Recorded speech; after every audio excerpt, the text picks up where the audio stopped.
Shri Jyoti films and music की प्रस्तुति। Music director DJ Bajrangi जी। घर घर बाजै छन हिनकर बधैया धैया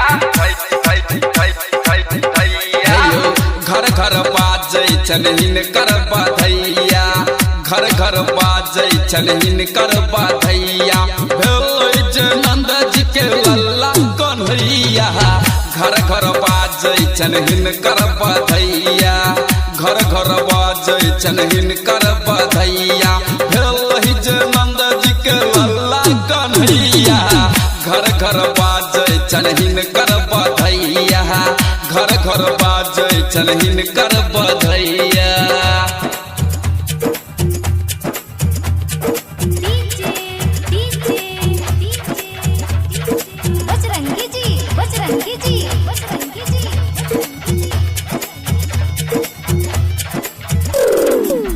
मैया यशोदा मंगल गान गबै छथि मुठ मुठ धान चर दान करै छथि मुठ मुठ धान चर दान करै छथि मैया यशोदा मंगल गान गबै छथि मुठ मुठ धान चर दान करै छथि मुठ मुठ धान चर दान करै छथि।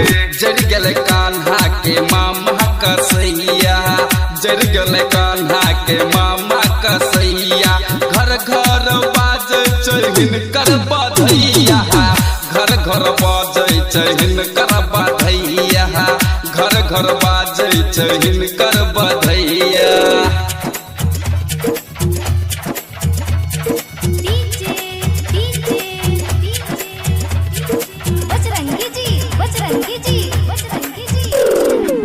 साजे सजावट हुनकर मन के मोहैया मखन मिश्र हिनकर कियो ने पूछैया मखन मिश्र हिनकर कियो ने पूछैया साजे सजावट हिनकर मन मोहैया मखन मिश्र हिनकर कियो ने पूछैया मखन मिश्र हिनकर कियो ने पूछैया।